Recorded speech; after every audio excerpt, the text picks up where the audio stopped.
Yeah. Is it So going? Going yet? Oh, there we go. we're off and Okay. going. Okay. Into, okay, so here's what's happened, folks, is that I stepped away from the desk here to help some people, and Robert went on a tear about Ken Wheeler, and he's more of a Distinti man. I'm more of a Distinti man as well. A lot of people don't know this, but actually, I live in the same town as Ken Wheeler, and we went to the same university. He and I had a kind of a unfortunate internet run-in, like maybe 5 years ago, but not everything against him. I've cited him a couple of times. I'm particularly into his discussion. It's probably actually from Dollard, Eric Dollard, but the discussion of the speed of light actually as a rate of induction of the electric circuit. Uh, that being said, Robert has some thoughts about, um, particularly, I guess, in response to that video where the Cinti picks apart Ken Wheeler's, um, I think it was a conundrum or a puzzle that he had provided, and then he has it. To his credit, to Ken's credit, he always says that the model is a description is not an answer. A description is not the truth of what's happening. All right, so go ahead, and then I guess we'll probably get into you rolled into talking about light as a I guess a fuel source. It sounds like that's the direction you're heading. A So what structure. was it Yeah. that you were trying to say about the Ken Wheeler Distinti situation? Well, okay. And I'll put We've got the link to the video in the we've got two different guys who are um, they're outside the Thunderbolts project, so people know. yeah. I've got his page on the bot on the Pulse website, but I'll get to his paper later, his book later. I just need to get a copy of it and have a read.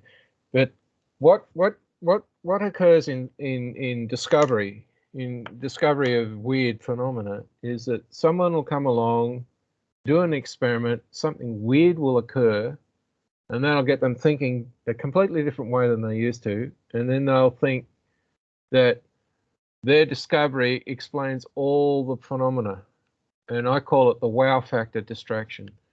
So they get distracted by thinking that the whole environment can be explained using this brand new, from their point of view, discovered feature. And Ken has been playing around with magnets and lights and all these sorts of things, and he's observing phenomena that is real. It's recorded. You can't argue about that. So it's factual data. And he's trying to say, well, the normal explanation, the mainstream explanation of this behavior doesn't stand up to the observation. And from that point of view, he's right. He's being a scientist. But the issue is then because we've discovered the wow factor and we've got this data, and we come up with try to explain what we see, and the danger now to us personally who discover this brand new feature is that we can get lost in the weeds and come up with an explanation that doesn't stand up to all the known phenomena. So for one of the videos, he's got that light ampometer thing where you got the four vanes, one side's black and the other side's white in a glass a bowl enclosure that's evacuated, and he's got a series of LED lights, and he points the LED lights at the vanes, and the red one, the vanes don't move, and the next color he uses, the vanes don't move. When he hits it with the blue light, the vanes move, and he's saying that, you know, the energy of the light is what's driving the vanes, and in a sense he's correct. But what he doesn't have in that experiment, observing this interaction between his LED lights and the vanes, is a circular detector of the entire electromagnetic spectrum to see what is being absorbed and re-emitted or being reflected from the vanes, and the energy drop that occurs to allow kinetical motion to occur to make the vanes spin. But if I go and get that that same object and I take it outside and stick it in the sunlight, it'll spin all on its own. I don't need to use LED lights, and it's because of the light that's occurring. But again, when we're out in the sunshine, all we see is what our eyeballs allow us to see, which is red, green, and blue light in a certain spectrum range because of the chemicals in our retina. But we don't see the infrared, the radio, the ultraviolet, and all the rest of the stuff that's actually hitting that object. And we don't have a detector that's sitting there looking at all these spectrums, watching what's coming off, what's being reflected, what's being absorbed, what's being emitted. So we're only getting part of the story. We only have part of the data. So it's all well and good to discover this stuff and then ask yourself the question, why should this thing spin in the first place? Why is it just sticking it in light does this? They're reasonable questions to ask, but when we're going to come up with an explanation as to how this mechanical effect occurs, we need to apply to that description and explanation all the other phenomena we have already observed in experiments, which is why we've got to go away and look about any experiment that involves that object. This goes back to Robert Distinti's concept of the what we call those, the rules of acquisition. Yeah. So when Robert's looking at this sort of behavior that Ken's discovering and explaining, he approaches it with a broader or a more complete maybe understanding of what's really going on, because Robert's had to go away. So people know he has a thesis called New Electromagnetism, and so he presented. He actually has a master's in electrical engineering and not only the bachelor's like myself and Ken. Yeah. Well, I've got a. I got my master's in a different science completely. I got it in the science of oriental medicine, whereas Distinti went forward and he kept digging into it and covered new ground in his thesis, and that is and he also uses a lot of vector algebra, very very important in the discussion of electromagnetism. Yeah, but the very important thing to understand with Robert Distinti is he actually has to build physical devices that function, right? That's true. And Ken, I don't know whether Ken's actually built physical devices that perform a function. So the understanding of behavior is a bit different between the two guys. And because Robert's had to build devices that do particular things that are a bit weird, and he's had problems, he's had to go back and look at the theory and try and figure out why it's not, working. He's come up with a different basis of electromagnetic behavior that extends or changes the wrong explanation that he was given to begin with, which is one of the reasons why I can say, if Maxwell's equations don't describe all circumstances of electromagnetic behavior in all cases, then the mathematics of the Maxwell equation set is wrong. Because if it was right, it would describe all the behavior we observe, and it doesn't. So the explanation that underpins the mathematics of Maxwell's equations needs to be refined to allow the mathematics to actually describe all the behavior we observe, and which is what Robert Distinti's been trying to do, is explain the behavior, come up with a new set of mathematics that gives a better fit for what is observed. And this is the rule in science. We've got, if you want to find something brand new in science and, get fame and all the rest of it, do an experiment that has something really weird going on it and explain the weird. And one of the things we forget in experiments is we set up an experiment on the basis of what we think is going on, and we go looking for evidence that what we think is going on is actually happening, but we ignore all the stuff that we didn't realize shouldn't be there.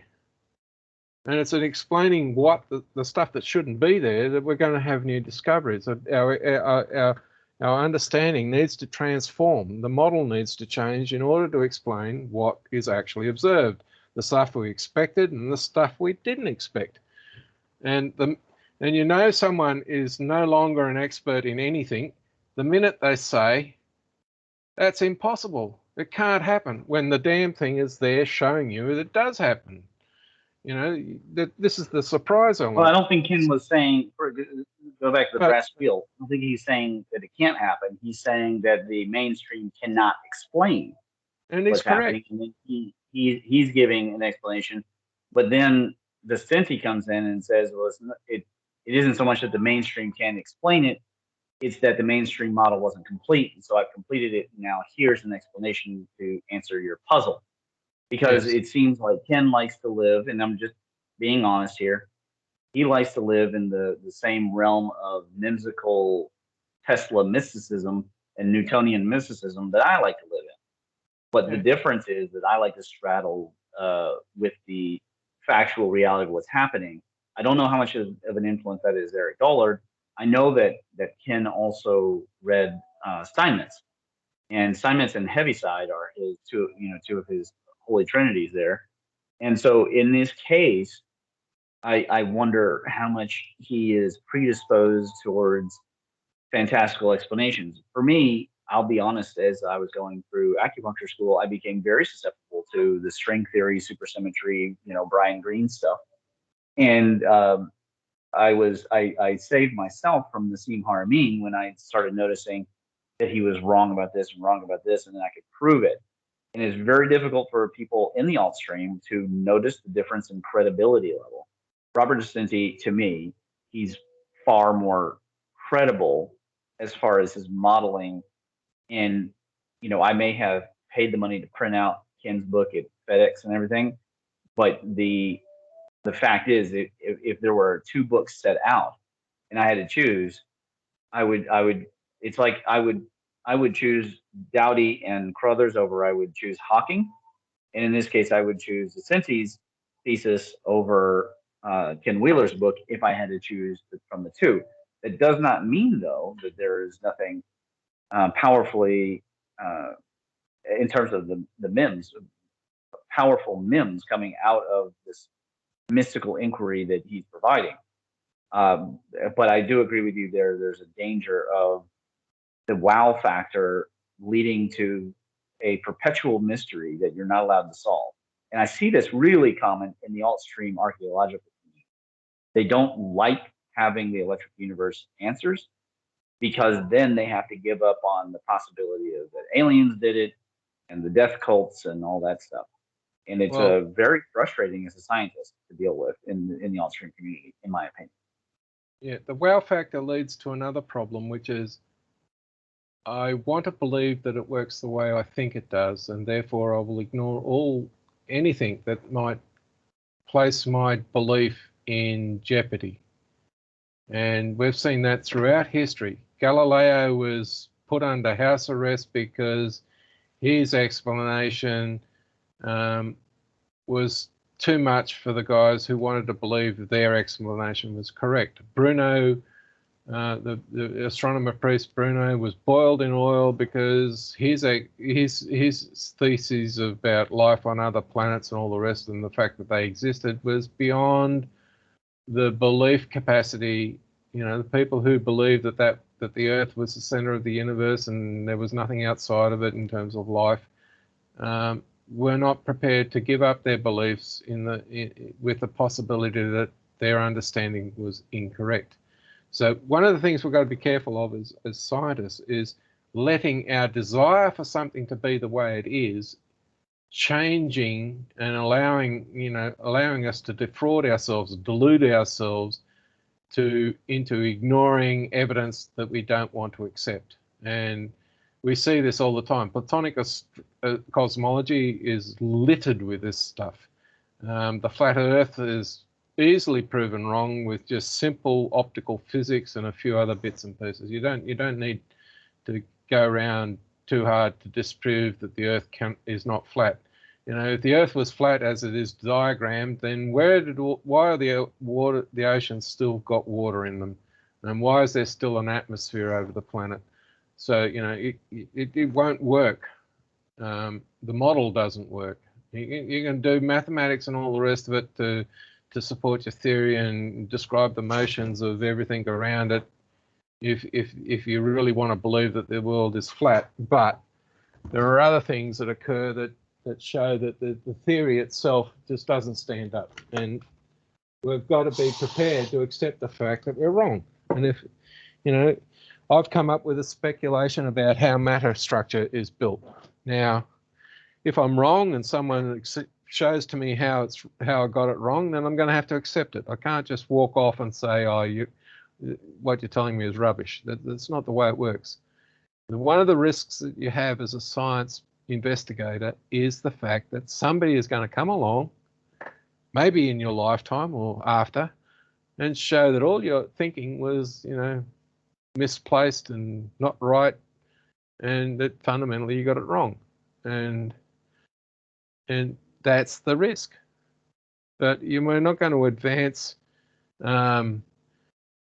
as in our understanding of the universe if all we're going to do is look at the evidence we agree with and ignore everything else, which is what Egyptology has done, it's what archaeology has done, it's what paleontology has done, it's what biology has done, it's what geology has done. It shows the trend though.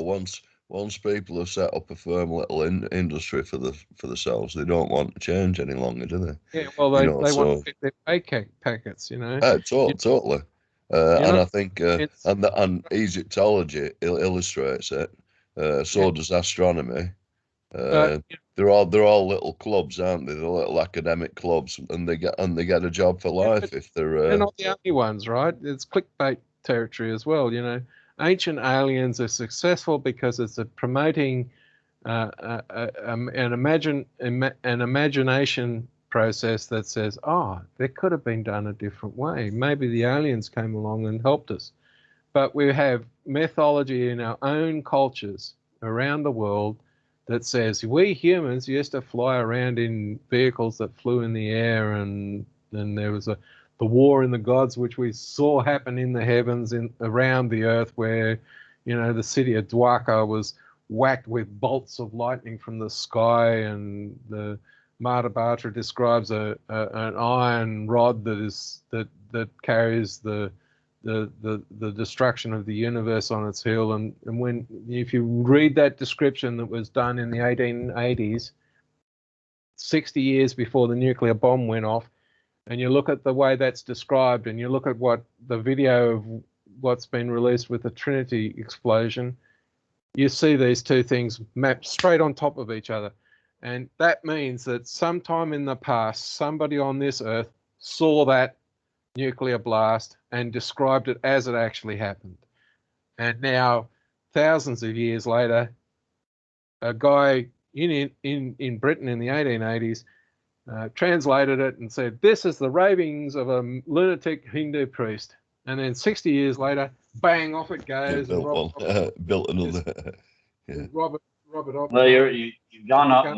Death, the destroyer of worlds. You've gone off the to another EPMC topic. Yeah, I knew you were an EPMC guy. You connect the different tranches of thought together. But what I'm trying to illustrate here is Ken is observing experimental data and trying to come up with an explanation. But in doing that explanation, he's got to include the whole story, and it's not just what he wants to believe. He's got to look at the other ways to explain this behavior and see whether those explanations correlate to what he's observing, and change his descriptions so that he's explaining what is occurring and why it must occur. You've got to do both those things, and then apply what is absolutely necessary to have the observation you see occur. That's Occam's razor, is what is the minimum necessary to explain the behavior that we see. And be cognizant of one other important factor. When you're looking at these things, are you able to see all the phenomena that are available? If there was a phenomena that your senses won't see, and you don't have a detector to see that phenomena, you won't realize it happened. But that phenomena may be that you didn't see may be critical into explaining what it is that's going on. So, you know, there's that issue, and that's the one that really is a gotcha. You know, somebody come along with a new detector and they repeat the experiment, and oh, there's this thing. None of the explanations are cater for it. And the explanation has then got to be transformed to cater for this new piece of data that we didn't even know about. So, yeah. So, I mean, Ken is doing, I think, everybody a service. His explanations deserve to be listened to. Other explanations that explain it deserve to be listened to. And then as a group of witnesses to what's been going on, we come to our own conclusions as to which explanation is a better fit for what is observed.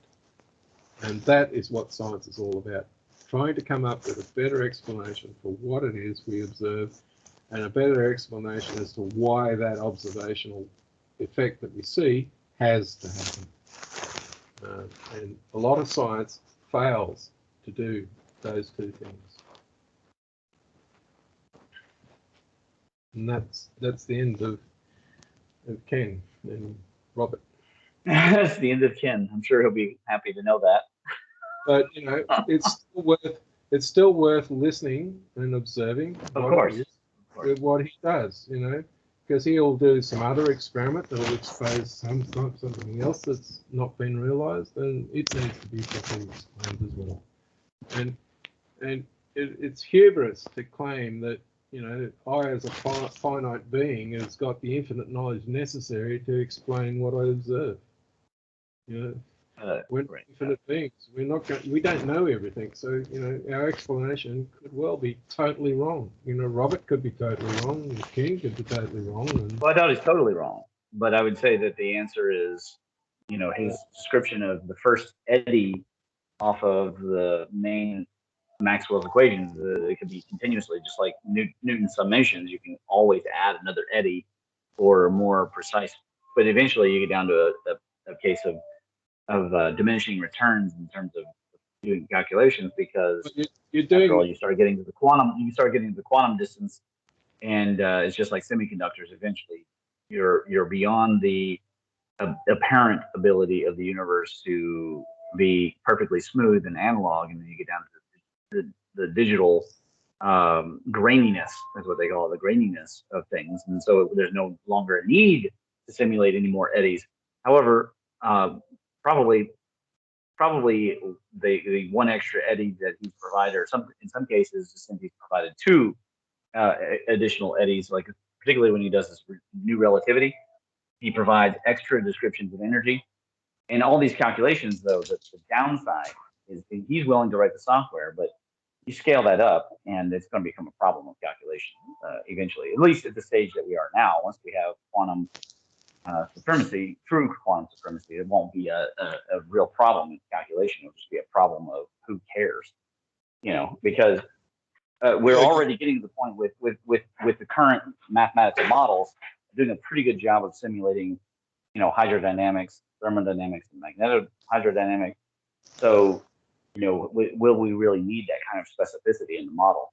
But it may say something about the truth about the electromagnetism that we do need those little eddies to describe. Go ahead. No, sorry, I've got to go. Well, I've got to wrap it up too. I've got to go pull a patient and everything.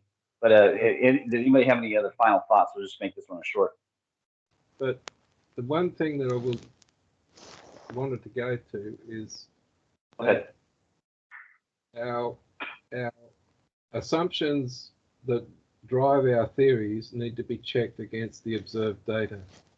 And when we're in electromagnetics, the assumption that a moving electric charge is producing a magnetic field can be also explained as an assumption that a moving magnetic charge produces an electric field.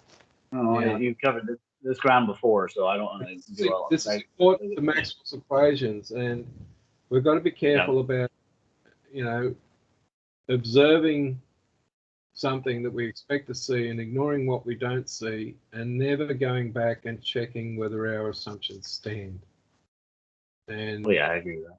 That's very important. So some of these experiments that have occurred in the past need to be redone with discipline, better discipline, with the data we know that it really exists.